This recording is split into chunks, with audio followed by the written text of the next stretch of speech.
What's good, y'all? It's your boy Marsco Media, aka your mama's favorite podcaster and interviewer, Mr. Dude for the City, Mr. Big 413. I'm out here, and today I'm sitting with one of the hottest people in the area. I can't even call him a musician because he's Mr. Do It All. He's clean. They call him El Gabo. He holds it down, Mr. DK. How are we? I'm doing pretty good, man. Good. Exactly. How are you doing? Pretty good. Things are looking up in the right direction for me right now after a little bit of a downtime, so it's great. Hey man, well that's good to hear. I'm glad you're here. Yeah. I appreciate it. And I gotta get it out the way now, and then we're gonna get into it. But do you ever get the Mr. Clean comparison? Yeah, I got the Mr. Clean comparison a lot of the times because I'm still, there's not a lot of bald musicians out there, putting their stuff out. So me kind of putting my face out, a lot of people are going to put Mr. Clean because, he's like a figurehead for in a massive cleaning company. So, people are going to say that regardless, but it doesn't really, affect me. I kind of just like chuckle and stuff like that, but yeah. That's what's up.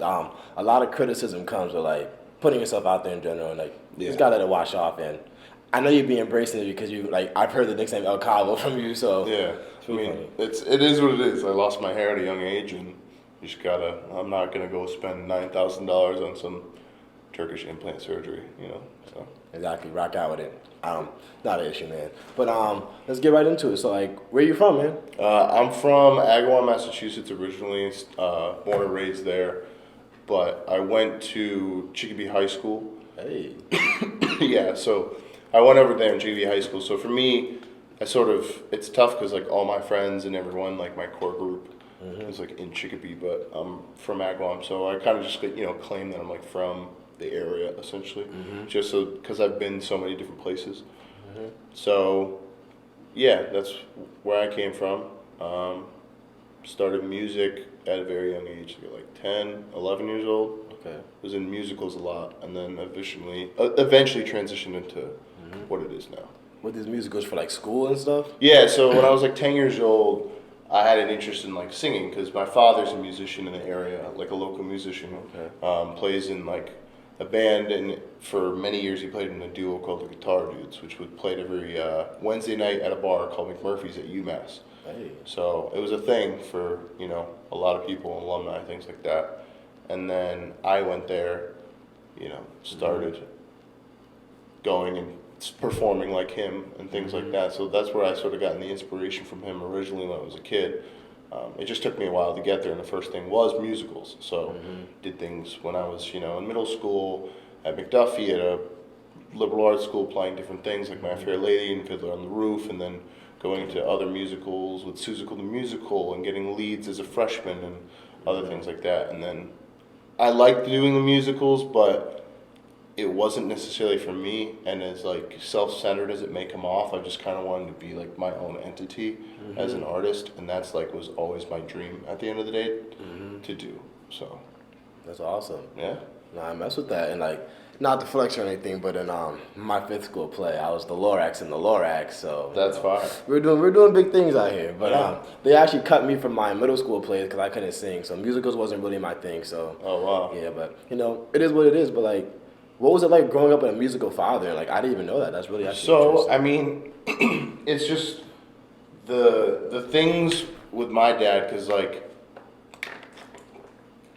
growing up on the weekends, you would just see him perform. In the summer times, he'd perform at bars at night, Thursday, Friday, Saturday night, and then he'd always have his Wednesday night gigs. So he was working, 4 gigs a week almost. Oh, wow. Sometimes even 5, depending if they had like a double header in the afternoon and the nighttime.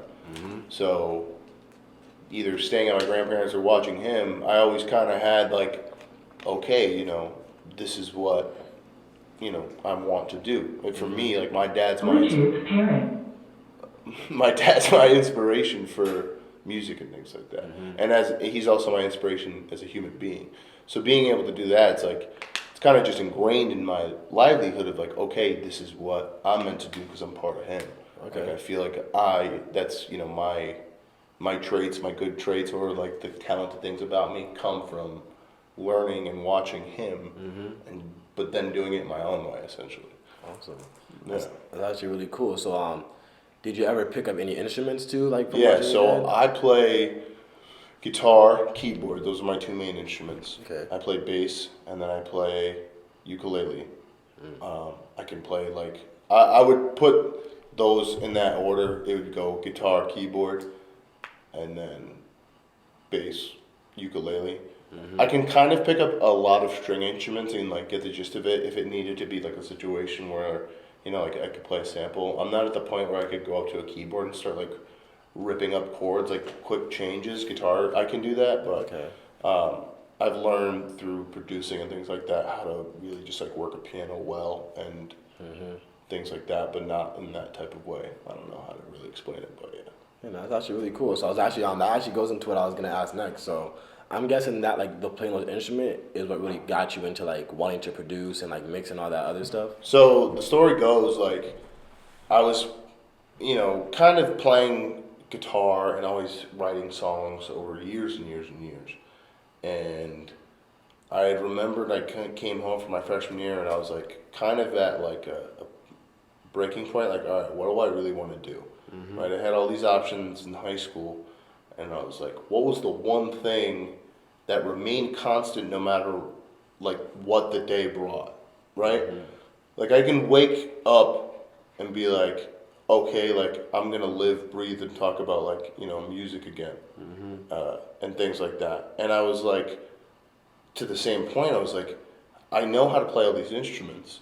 Why in the world would I spend hundreds and hundreds and hundreds and hundreds of dollars on exclusive beats or leases and not use my talent to bring me into something?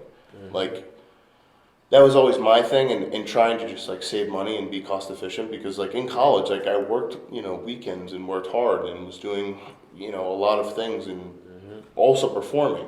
Like for like 2-3 years I was performing like the same schedule that my dad was doing, Nice. on top of like bouncing in a bar. So like doing all that really wanted me to like produce, and then I started adding guitars and other things into it, and I started focusing on more producing than actually playing instruments, but it just turned out the way it did.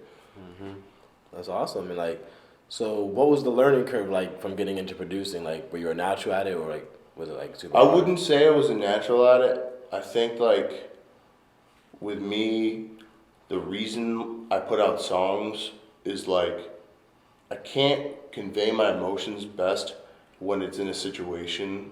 Sometimes when it's a conversation, like I like things to be like a little more thought out and thorough and how to really express myself. Once a song is out, it's like, okay, that feeling of what the song, like it made me feel, is like dissipated, or it's like moved on. We can move on in our lives. It's kind of a weird thing, but that's how it started, my journey. Like my first song was like based off like that, and that's how it kind of just like felt for a long time, to just like put stuff out. A lot of people wouldn't really like my stuff, and I think it took like a long time. And I was also like very self-aware, and still am, that like my beats obviously carry more than like my own songs. But I'm still working on that, and all of that's just the part of music career at the end of the day. But there's sometimes I wish, because I use Logic. So Logic, as all the DAWs, it's kind of probably the most difficult out of all of them to like really learn and grasp. And I do everything, so I like mix, record, produce, all that. And when you're doing all of that at one time and learning all those different things at once, it's more different than like if I could just go to the studio and record 50 to 100 songs and do that. But it's just like I didn't have the money nor the like resources to do so. Makes sense. And Makes sense. I wanted it to be like, a part of me. Like I made this. Like, I own all of it. A lot of people can't own the stuff they put out, especially around here or anywhere that use like the beats and stuff like that. Like I own my stuff. That's amazing. So for the most part, sometimes there's little samples or scratching things online that you can't get cleared, or it's just like different circumstances. However, but yeah, that's how sort of it is now. And now it's like I'm totally proficient at making the beats and totally proficient at singing. It's more so making a banger. that I'm like focused on now. Like I got the all the parts of how to make all that stuff. It's more so just like, is the song like replayable? That's like the goal, and I think in my career right now. But it was definitely a big curve for like many years. And when did you get confident to be like, all right, this is it, like I can do this? Because I know you said before, like people weren't like really messing with your stuff, and you were self-aware of it. So when did you become like, I'm good now? For my own artistry, I don't think I've gotten to that point just because I couldn't remain consistent enough with my own stuff. Like I said, it's tough because it's like sometimes if life isn't like really moving or nothing's really happening, creativity cannot be the most present there all the time. And I've gotten better at just kind of going in and doing and writing about something, even if it's like not affecting me or if it's about something else or just like a random situation I made up in my head, just to put out content and just to create. Because you never know what you can make, right? It's facts. But I think when people just started saying things like that they were like really affected by it, or I remember this one kid, his name's Zach Dion, Okay. and he had sent me like my album Silhouette, and he was just like, yo, he sent like a memory of like recently, he was like, yo, like this album like got me through a lot of tough times. And in my head I'm like, what in the world? Like for me, in the way that I grew up and sort of always just kind of being this like goofy, stumble all over the place kid, that always, you know, I was trying so hard for everybody to like me all the time. And I was super self-conscious, and I had, you know, made fun of and was sensitive and all these things, and felt like I had no friends for many years. To what I am now, and to see somebody even have an effect of something that I made is crazy to me. It just like doesn't make, it's surreal. It doesn't make sense. Like I don't know how to explain it. But does it make you feel good though? I mean, yeah, and it makes me feel good, but it's like, it makes me feel good. It's like, okay, I relish in that, but it's like, okay, don't let that like get into your head, because there is that balance of now I'm at a point where it's like I had gotten enough attention where I think it's worth it for me to continue a music career, where it's not like, okay, I'm just putting out songs to get my feelings out. It's like, no, maybe you could have a really legit, profitable, money-making career in front of you if you just do X, Y, and Z in time and work and blah, blah, blah, blah. You know, there was a point that it got to that for me years ago, but that's what it is now. It's amazing. Yeah. But you know, so it's keeping the balance of like feeling and what's going to hit, you know? So like, how do you keep yourself humble? Is it like like how do you keep yourself humble to keep yourself from being like, I'm just the best in the world? I think I wake up every day being like, okay, I want to be the best in the world. What am I going to do today, this week, this month, in 3 months, in 6 months, in a year, in 5? Right? And that can never change over time, but it's like for me, there was and I think this is like what affected me a lot is for a while, I was like, oh my God, I have no time and I just need to do all of these things so quickly. And I think that just like made me so shocked. Granted, you know, you run your money up and all those things, but it's like, you can't make music, you're all these things, and you're sort of just like shot like that. But that's for, you know, a while I always felt like I had to do. And it does make me feel good, and it does make me want to stay humble, but what makes me humble is like, I remember the times that I was like essentially in my mind nothing. Yeah.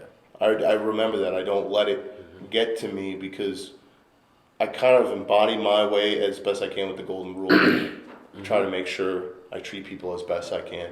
I make mistakes and all of that, but like try to be self-aware of those mistakes, learn from them, and treat people with respect always. And that should go with like your music career, because you shouldn't become this, you know, megalomaniac, powerful, angry douche because your music is hot or all this stuff. Part of that, you have to know something, because it's like, yes, I know I'm confident in my stuff because I charge for things and all of that, and that's a quality.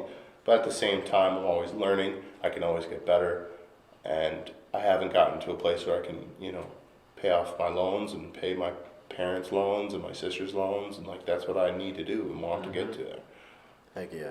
And hey, man, with the way you're grinding, with the way you're thinking, you're gonna get there, bro. Thank It's you. just all about time. Trust the process. Yeah.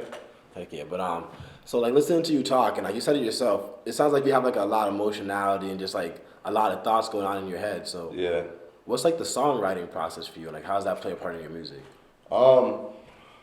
So the songwriting definitely got to a point where I think that I was manifesting lots of bad things in my life, and it just kept going on. And as great as it made, because I was, I could write a lot of sad songs, Okay. and I would write those consistently. And then recently, I hadn't been putting out a lot. I hadn't been in the studio, and I had been working essentially like 65 hours a week with horrible time sleep, and was just bogged down and couldn't really get through what I needed to get through. And then when that kind of stopped and superseded, and I've had the time over the summer to just like relax and think, I'm now at the point where, okay, not a lot's happening with me in my life with, relationships, and not a lot's happening with like work. It's sort of not a lot's happening with friends or anything. Yeah. You just need to go in the studio and make stuff and get back to the point of, oh, I need to make 8 beats a day, or oh, I need to do that, and the third, and just pushing myself to do that, because that's how it's going to get out regardless. And that's to anyone listening or to anyone trying to do something. Like at the end of the day, nobody's going to do anything for you to get you to A, B, and C. Like you just got to do it. So Nothing to it but to do it. I like that, man. Like I have that same mindset. Like I feel like we're able-bodied people. We live in like the most accessible time in the world where you can do almost anything. You can go make a music career, and like, why aren't you even just trying? Put your all into it. yeah. But how does producing like help you see the other side of music? Has that like changed the way that you made your music or anything? For sure. I think it became, when I first started, right, like and I've always sort of been known as a producer because I can make beats faster than I can make songs. Okay. So I can go in and make a beat in 15 minutes. Will it be hot or not? Who knows? But sometimes they are, right? Sometimes I can make a quick beat. There's been lots of sessions. People who know me can attest. Like, I really do well for the most part under pressure when it comes into those like cook-up sessions. And so it did like make me show another side. It made me want to make different things and use it with other people for a long time. Because, okay, I don't make like a hard rap kind of song. Like I probably won't ever do that because I know how my rap tone is, and I know how good my voice is compared to my like rapish tones. So I can use this beat and give it to somebody, and when like I can feel like I'm a part of the song still. So that's like the thing with my beats. I don't really sell them on YouTube. I don't really send them out to too many people. Like I really like making the song something. I really like making a good product together. I don't really like hearing the same thing. Like if I heard 10 people on my beat, I'd be like, all right, like cool, I made this much money, but like what does that matter? Because it's like people might be more prone to tune it off if they keep hearing a repetitive beat or something like that, or yada yada yada. And the exclusivity is important for me. Yeah. It sounds like you really enjoy the artistic integrity. Like you said, you value the product. Like you don't want to just commercialize your shit. Yeah, and that's what like the part of it in the studio, and it helped me definitely see a different part of music because I'm working with these people in a different way, and I'm able to now go into sessions as an engineer and kind of be like, okay, I want you to say or do this, this and that. That's awesome. So like speaking on you being an engineer, like I know that you have like a relationship now at Paper City Studios, and like you're one of the engineers there. Like how did that start? So I kind of linked up with Jonas when the pandemic hit, because I was living in Atlanta, he was living in LA. We both had to move home. Oh wow.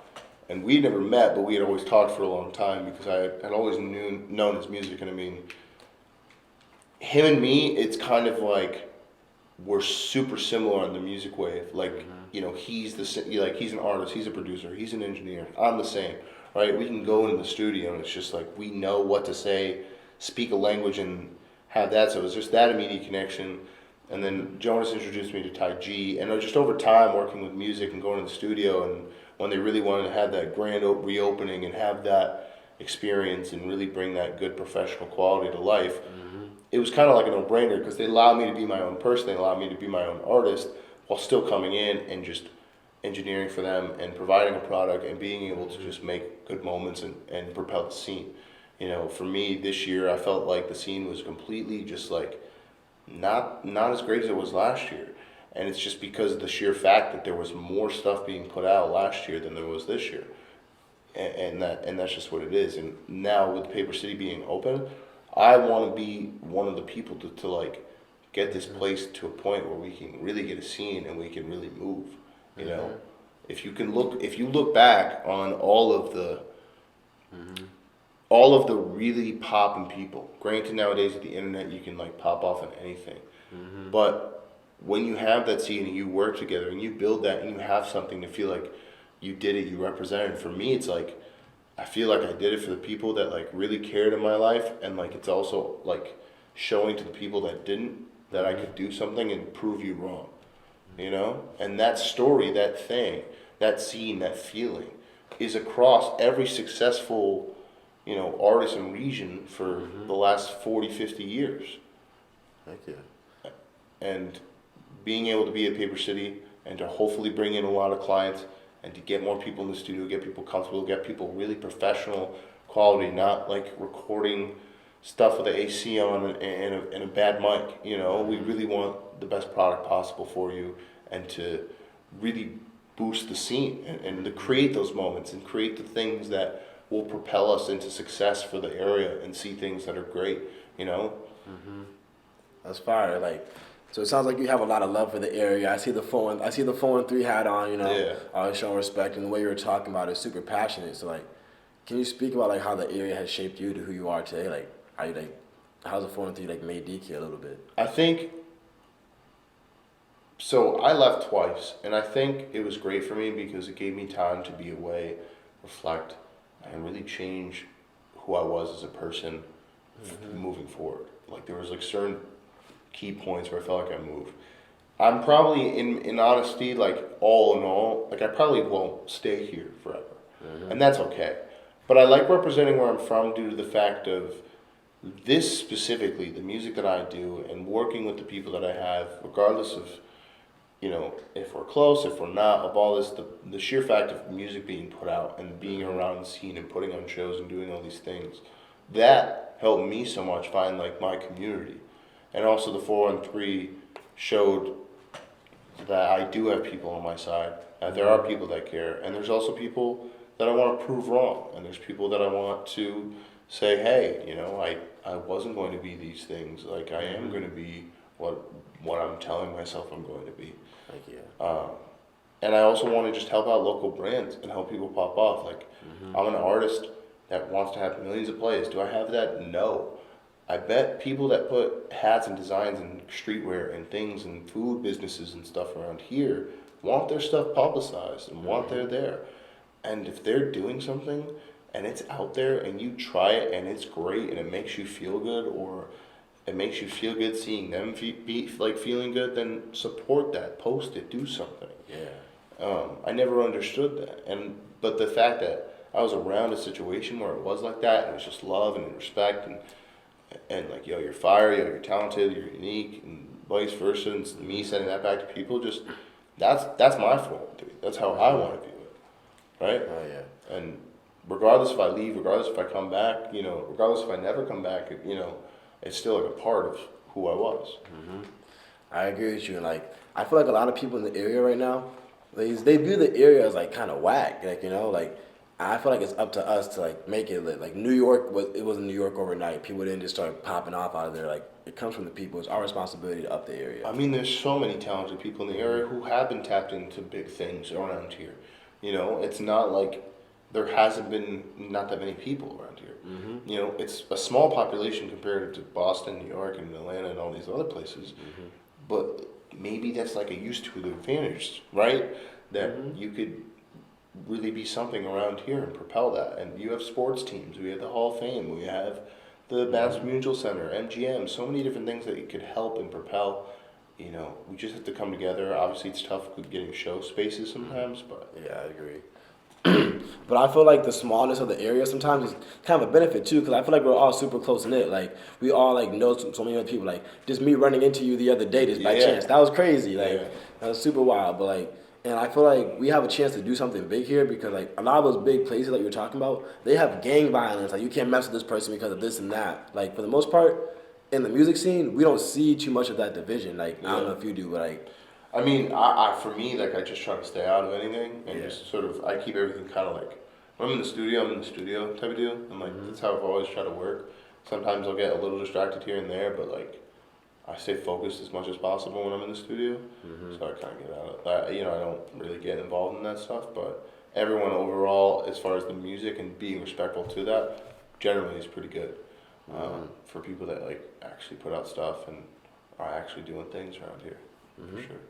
That's dope. Yeah. So I know you mentioned like you left like a couple times. Like one of the times was to Atlanta. Was that the first or second time you left? I was the second time I left. First time I left, I was 17 when I went to college in Baltimore, and that was just like not that great of an experience. I went home, went to UMass, and like had the best time of my life. So like, don't regret that at all. Atlanta's a little bit different because I wish that I stayed down there longer, but COVID hit, and we didn't really know back in 2020 what the heck this was gonna really do. So I just kind of had to move home for like security reasons at that point. So Makes sense. Especially Atlanta's a big ass city, so it could get me back. It could get and now I'm in a bad. position where I'm saving money, and hopefully we'll move out within and get myself my own little place soon, and everything will my ducks will be in a row. Just gotta try to save up more and things like that. Hey man, trust the process. Yeah. But so what was it like living in Atlanta? Like how long were you down there for? I was there for like 8-9 months. I lived with six foreign exchange students from Pakistan.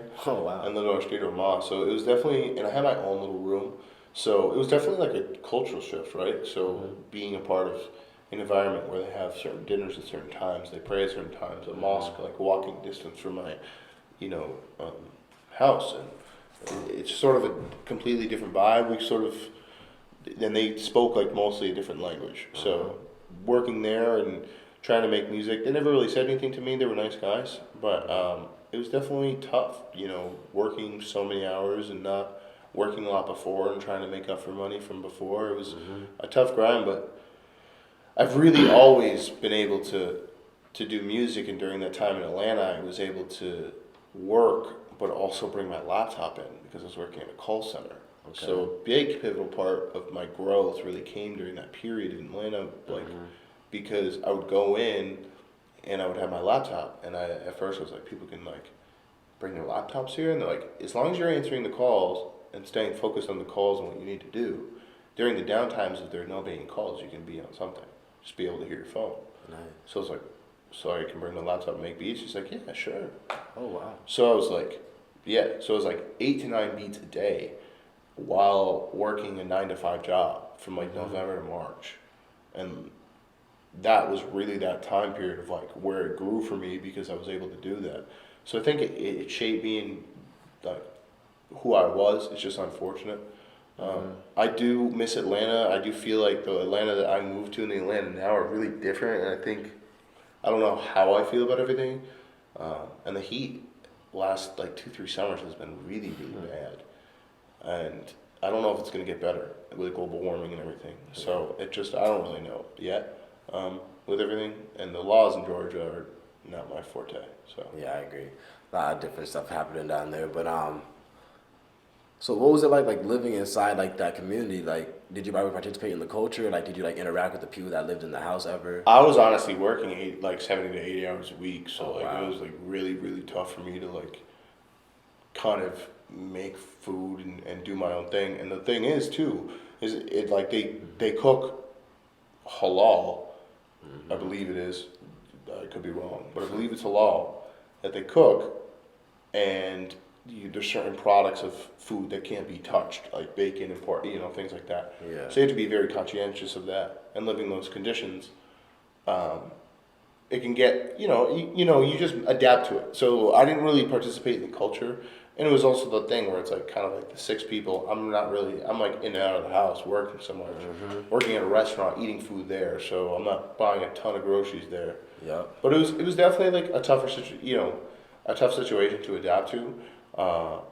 But great guys like just lived a completely different lives than me. So I wish I could go back down there with music people and get things together. I think that's just the most productive and best for my mental at the end of the day is to do something where I'm like productive with music wherever I am. That makes a lot of sense. Yeah. So how? This is like a very interesting living situation. So like, how did you end up like getting into that house? Like, was it just like? It was just screw it was just a cheap? Facebook ad. It was cheap. I was like, yeah, I need to move now. I was like, I need to leave home now. I can't be here anymore. I need to go. It was like bad, and I was like, I gotta go. So I just moved, packed my stuff, and left. Like nothing, no money, not really anything. I just moved. Okay, understood. And then I had to move back home because of COVID. Yeah. But I don't regret it. I made a lot of music in the pandemic, and a lot of things good happened for me and propelled me to be able to be, recognized in public by people like you and things like that. And so I'm in the right direction, I feel. So Okay, man. Keep doing your thing. Keep grinding. And like, yeah. what are you working on right now musically? Like, So for me, musically, I sort of been getting into different things. I made a house song called "Call You Mine."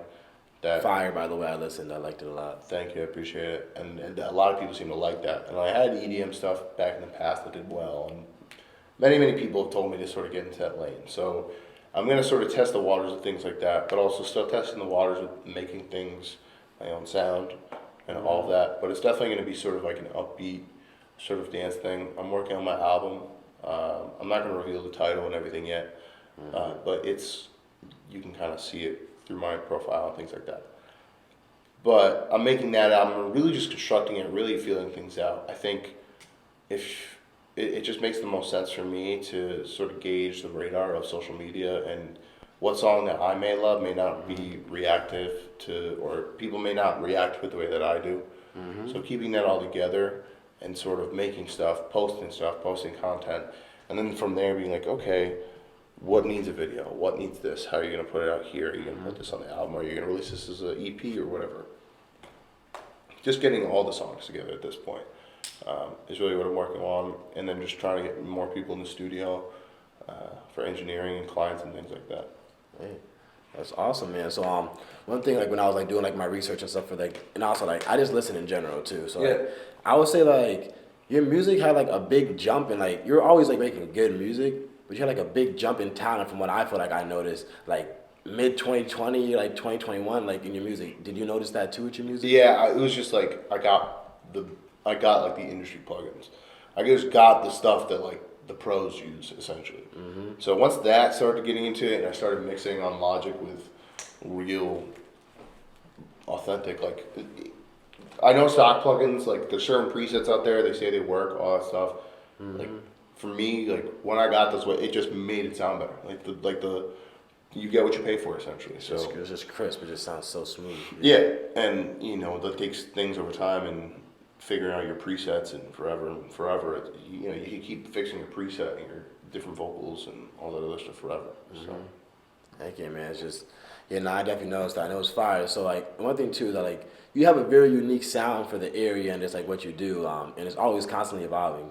Who are some of your musical inspirations? Like, who do you look up to? So, number one, and I said that before, is my father. Yep. So he's my number one musical inspiration.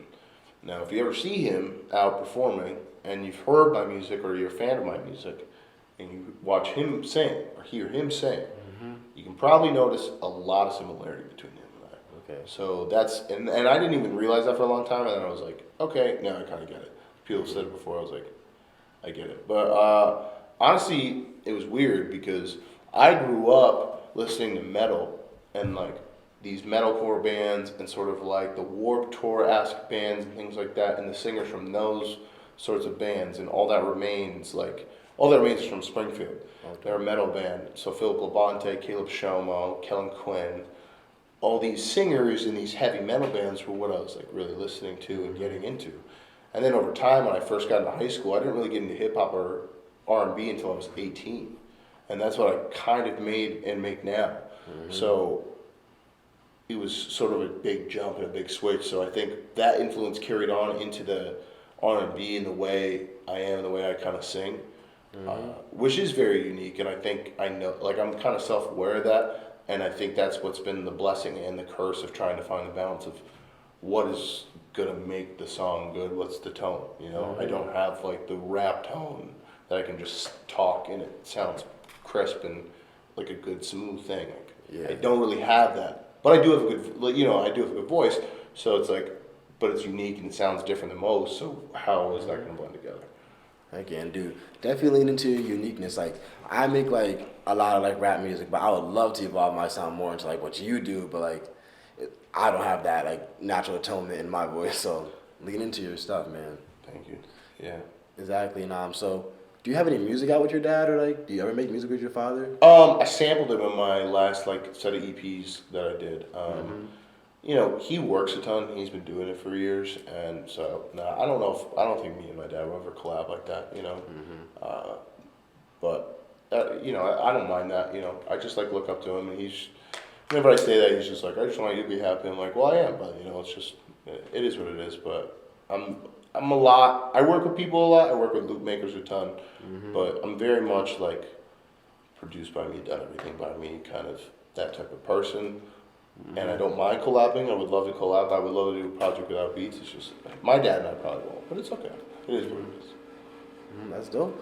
That's dope though. Like, did your dad like have music out, or is it just like a live performance? He just plays covers out in bands, so he plays at weddings and bars and things like that. But he did make music back in the day. But that takes a lot of time, a lot of effort, especially when you're working a daytime job. I understand. Now that makes a lot of sense. And one thing that you kept talking about that like was like a factor in your life. Like, what was your college experience like, man? Like, Oh, wow. College was very different for me.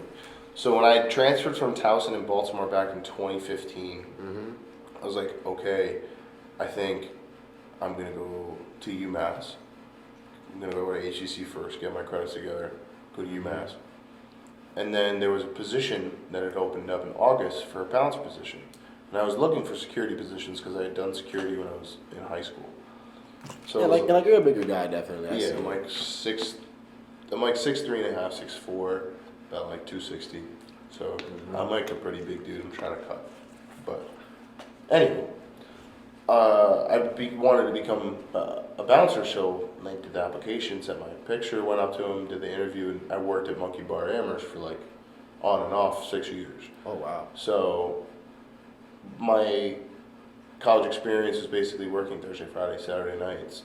Then when I started originally with music, when I was making beats and learning how to make beats on the side on Tuesdays and Friday nights, I perform as Son of the Guitar Dudes because my dad, remember, he was the guy who played for 20 years at a UMass bar. Yeah. So the bar that I worked at, which was down a few blocks at Monkey, they promoted Son of the Guitar Dudes on Friday nights with live music, and that was with me.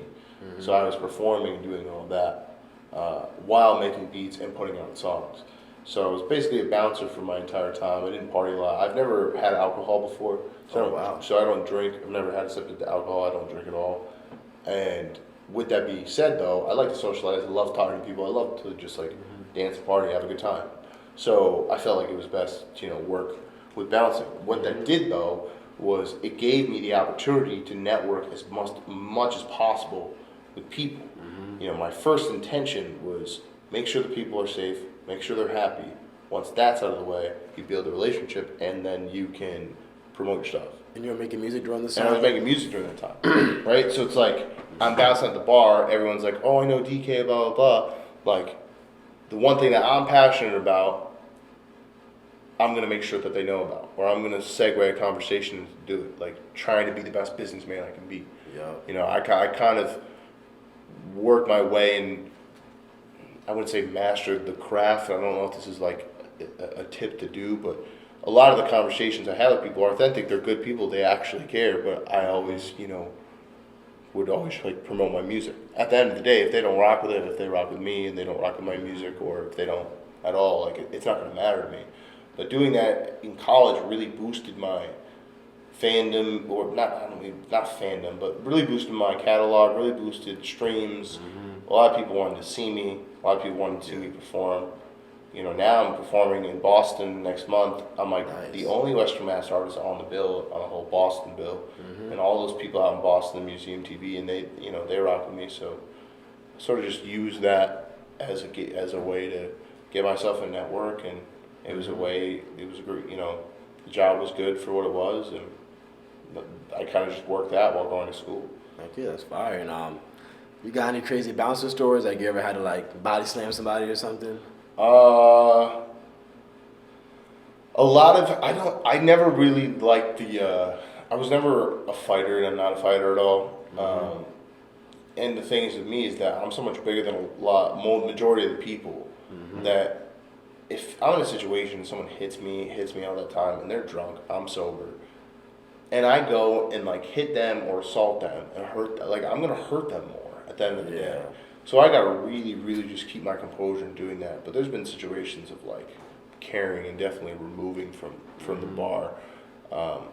But my thing was, I felt it was, I also love, at the time, like, as much as I love helping the music, I loved helping the business of Monkey Bar. I loved helping it see it grow. All the people wanted to come see these different things. Like, I liked and I enjoyed that, and I learned how to do social media and how to promote. And I used to, walk across the city of Amherst with flyers telling people to come out. That we had, pizza and wings and chops and all these other things. And learning that and being able to learn from Monkey and learn from my boss and Rossif and them, I was able to be like, okay, well, this is how I'm going to promote my stuff, and this is how to do that and use both, and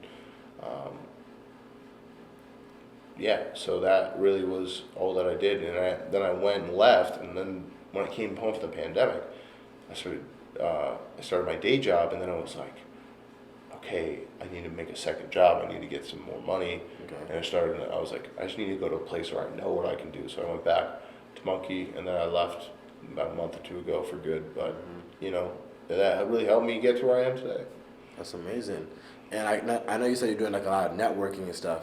And you mentioned earlier in like the interview that you were doing like a lot of performances during that time as well. Like, did that play into it? Like, what was the performance scene like during that time? So it was like really cool because they had these things called Oktoberfest and Springfest. So it was like you could perform at this like field, and there was like a big stage, and they would get like Wale. They had gotten big artists there before, and DJs from Boston that a lot of the people out east knew of, and I just had the in with my dad in a lot of places around here because he had performed a lot, and he had helped me there.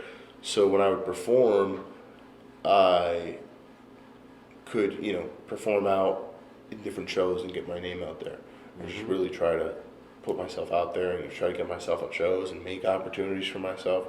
So in and of itself, that helped a lot. And I think something that I became aware about and always try to improve on, but no, it's like, okay, these performances are good. All that's great, but you got to make sure that you get what you need to get, and that's just like the people wanting to go to your music, the people wanting to get your stuff, all of that, and connecting with them and just being a good person. And that's also sort of what I learned over the years in college and growing up and getting involved in that. So do you feel confident as a performer in being on stage now? I think that is like, honestly, out of anything, I think performing might be like the thing that I feel like I'm the best at as far as every talent or whatever thing that you want to list of producing and engineering and singing. I think performing is like really what that is. I just want to, sometimes I yell and scream if I'm not hearing myself, depending on how the sound of the situation is. Yeah. But if I have a lot of water, I'm usually good. I just get thirsty all the time. Me too, man. I'm always drinking on this. But that is probably what I feel like I'm best at, is performing. I think a lot of people, when they see me, they don't know what this is all going to be. And then when I exert my voice or put out my beat or whatever, people are like, whoa, And I think I got to that point. Regardless of how the actual song sound, I knew that I could make the performance sound good from my vocal performance. Okay. Yeah. So like you really have a lot of confidence in your singing voice then, like to go Yeah. out there and just live sing it. Yeah, that's yeah, because I had so much of that time. Like that was probably the thing I worked on the most at the end of the day. Okay. Right, that's the started when I was 10 with musicals. That's like the first thing that I started with. It was singing. Started guitar at 12. Started producing at 19. Right, so all those things came later. It's just I've had that 15 years of experience with singing.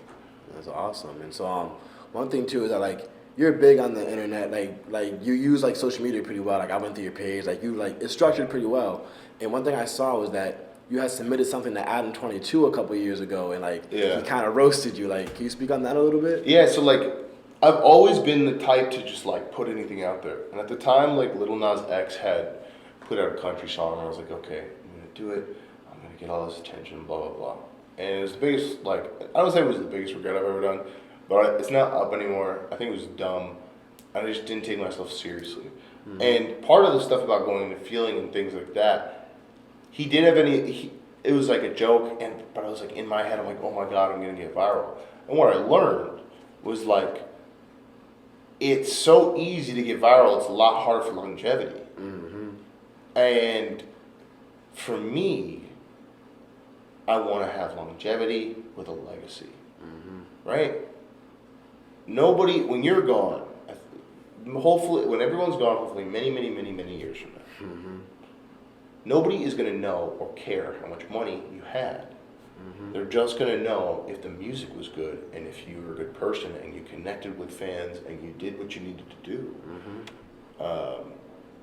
So that was sort of not a mistake, but it was just like, okay. Like you were saying about like the longevity in your music and like leaving a legacy and like Yeah. leaving a lasting impression. I think that's important. I think doing all that is huge, and that's what I wanted to do. And I think what I did before with when Adam 22 roasting me, I don't think that was like really me, and that's why I took it off and like all that. And I was like, and you know, a lot of people had said to me, and I sort of like didn't believe it, and then I started to really believe it. It's like, if you keep putting out these things and keep putting out these songs and keep doing these things out there, and in and of itself, and there's certain things obviously where you can make fun of yourself, right?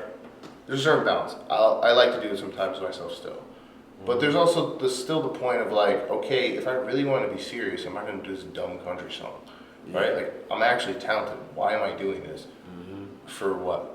Clout that's going to last how long? And then I could just die out and everybody knew me from one certain aspect that it couldn't have been. And that's why I like really was like, I needed to take myself seriously now and really put my stuff together. And that just was like a blip in the moments, but you know how it goes. This is a drop in the ocean. Yeah. But not like I agree with that 100%. Like it's more about leaving a legacy and like not doing stuff quick. Like I read this book called like Chop Wood, Carry Water, and the statement is that like you're always building your own house. So like in a house you can't build it quick because you're gonna have a quicker foundation. Like the whole house is gonna be sideways. You're always gonna be worried about it breaking. So if you build a solid base, like even if you don't blow up right away, it's gonna happen, man. You do something consistently and like really work towards it, something's good's gonna happen. Yeah, and I think the one thing, the talk about being humble versus the talk about being confident, I think I looked at myself one day and was like, you're a different looking dude. Use that to your advantage, right? And I think that in itself, it's like, look at the game, study it, see what you need to do, see what the blogs are posting, see what they have, see what Spotify is putting in their playlist, study that. And I tell myself that. From there, look in the room, look at the crowds, look at the scene, and see. And for me, I looked and I was like, is there anybody like me? And at the end of the day, I really didn't think so. And I think that's what made me more confident. Was like, okay, if I do this seriously, if I do it consistently, something's gonna go. And it's that sentiment for me is like my optimism and my reason to get up and get after it in the morning. Heck yeah. Right? And I think that's important for me, not only as a musician, but as a person. Heck yeah. And it's just the mindset of knowing that who you are is enough. You don't have to try and play up something or try and be like somebody else. There's already that other person. If you do you and do you strongly, you're already different. Yeah, and I think for a long time I got, joked at and made fun of so much that I was sort of like, well, if I do it first, they can't, they can laugh with me. Yeah. But it's still like, you can do that, and I still wouldn't mind it in the acting field. Like if I was doing it like in a skit or something, that'd be cool. But like, with music and things like that, there's a fine balance with it, and it just kind of was. It is what it is, and with that. But yeah, Definitely understood. So, where do you see yourself with this music and just producing and everything you're working on in like 5 years from now? Like, I mean, when I started 5 years ago, and had that question thrown at me, I figured I was going to be in a lot more bigger and better places than I am now. But I just hope that in 5 years I'm at a point where I can make a very good living doing what I love with music. And then hopefully I'm able to be a star enough where I can get into other ventures such as acting and pro wrestling and movies and commercials and other things, shows, whatever the case may be, other things, businesses, chains of stuff, whatever I would want to invest in, things like that. Hopefully we get myself to there in 5 years. That's really the goal. that's amazing. So you mentioned the wrestling.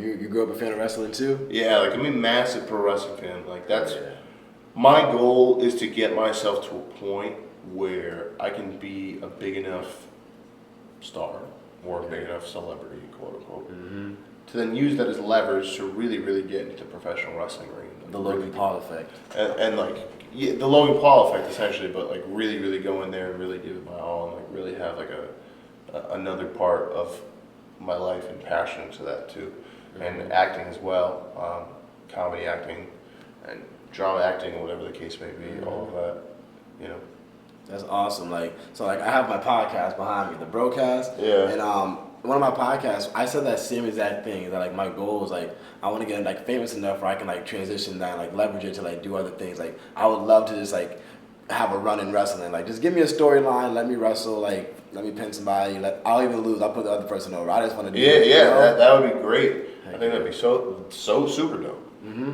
So what would you wrestle at? Like, do you have a character in your mind? What's up? Are you a villain? You a good guy? You a heel? I feel like I could be both, but I really just would want to be DK all around. I think I just like built what I did. It is what it is. People know me as that.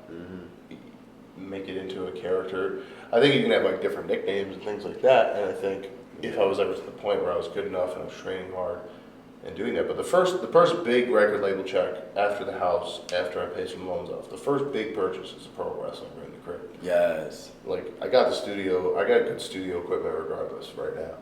Though that doesn't matter. I need the pro wrestling crib in the backyard of whatever house I buy, whatever label deal I get.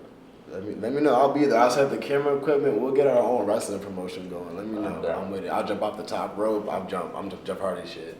That's dope. Nah, I love wrestling. Like I think I'd be a heel. I'd definitely be a villain. Like I want people. I think you could do both, but who knows? Especially if I was like, for me, and I was training before a little bit, but I got COVID and then it sort of stopped because music was kind of like taking over. It was like I'd worked all this time for music and was like now profiting well off of it to the point where it was like, okay, I gotta focus on that because it just makes the most logistical sense right now. Definitely would want to go back to it in the future. So. Makes a lot of sense. You got to fit. So I'm 21. I'm guessing you're probably a couple years older than me. I'm 25. I'll be 26 at the end of the month in August. Okay, yeah. So we probably watched a little bit of different eras of wrestling, but who were some of your favorite wrestlers growing up? My number one favorite wrestler was Batista. That's the guy. I just felt like he embodied everything that I wanted to be. We're also like similar sizes. Obviously, he's way more jacked than me. But he was like my number one favorite wrestler, and then I would watch like WWE and TNA. Slept on. TNA I watched a ton of. Watched guys like Kurt Angle, Samoa Joe, AJ Styles, all that. But I was just like a big fan of the product regardless. I liked everything, but Batista definitely trumped everybody. That's awesome. Like I grew up watching like Rey Mysterio. I was a huge fan of the underdogs. I loved like Evan Bourne. I loved Jack Swagger. That was my guy. Yeah. And then lately I've been watching like on YouTube. They have like a lot of like people who do like wrestling retrospectives or just like wrestling documentaries, and I'm in love with The Rock right now. Like he was amazing. Yeah, he was dope. He's phenomenal. I mean, and the way he's taken wrestling, you know, and did kind of what the opposite of what I was saying, to take wrestling and go into those other fields of acting, and to become the movie star that he is insane. You know? Exactly. So what do you think about The Rock's career right now? I think it's It doesn't matter what you think. Yeah, that's my South Side. I had to get it in, but you gotta get it in. Exactly, but so I know one thing you said too, like before. We're coming to the end. That's like one more question, really. You said that 5 years ago you expected yourself to be way bigger and stuff like that. Are you happy where you are right now? Like, are you content? I think I'm happy where I'm at, but like, I think I'm happy where I'm at in my life. I think I've always just woken up every day with the mindset like, okay, I'm going to be, you know, kind of what I was saying before, I'm going to be the star, I'm going to do all these things. And I'm not, you know, there yet, but I think the trying part and continue to try and continue to be there is so crucial. And, you know, I'm not going to get into it, but a lot of personal stuff happened a lot in the last 5 years, and that was really affecting. And for me to go through what all I went through is remarkable. And to do that and while trying to learn a craft and learning music is difficult. And so what I think these next 5 years are going to really look at is a more mature, more organized, more put together version of me, where I feel as if I can still make still make mistakes, but I really know what to do and how to get where I need to get. And I'm surrounding myself with people and online friends and fans that know and care and are tapped into certain things. So I really think the next 5 years are going to be great, but why would I be doing, at the end of the day, why would you be interviewing me and why would I be trying to do music if we didn't want us to be like huge? You know, you can do it for fun if that's your thing, but a lot of us are in it because we really want to make this our career. That's what makes us happy. It's not something that makes us money. What makes us happy. If it makes us happy and makes us money, that is like double happiness. Heck yeah. And this is one thing I always like live by is like if you can monetize your passion or your hobby, you'll never work again in your life. Exactly. And I think that's sort of a dream for creative people. Heck yeah. It is to do that. So just keeping it at that.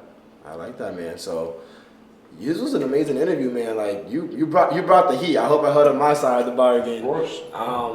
Where can they find you at? Like, where can they go? You can go on all platforms at DK Music 413 on Instagram, Twitter, SoundCloud, Facebook to get and TikTok. I post a lot on there too. To get all your updates on DK things. I'm performing in Boston on September 10th at Once Somerville at the Boynton Yards. You'll see me alongside a lot of Boston artists and DJs. I'll be with my DJ Maz. Album 4 coming out soon.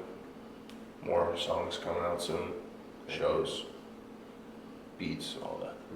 And if they really want to get the DK experience, is there an album, a song they should go listen to? You can go listen to anything that I've put out in the last probably 2 years to really get a good gist of everything. Songs like Second Place, Honey in My Tea, and the song I'm promoting now called Call You Mine. Those are some good songs from the year for sure. So check those out. And like I said, I think for me, I hit my producing curve where I can produce a lot and my beats were always hot. Now I'm getting to that point where like the songs are getting there, but it's a work in progress. So use those songs as an example and what I'll create will be better than that. Heck yeah, man. I like that. I appreciate him coming on the platform. You know where to find him at. There's big things coming. You got to tap into the 413. We're making moves. Book a session at Paper City Studios with my man DK. We're out of here. Peace. Peace. Appreciate you, man.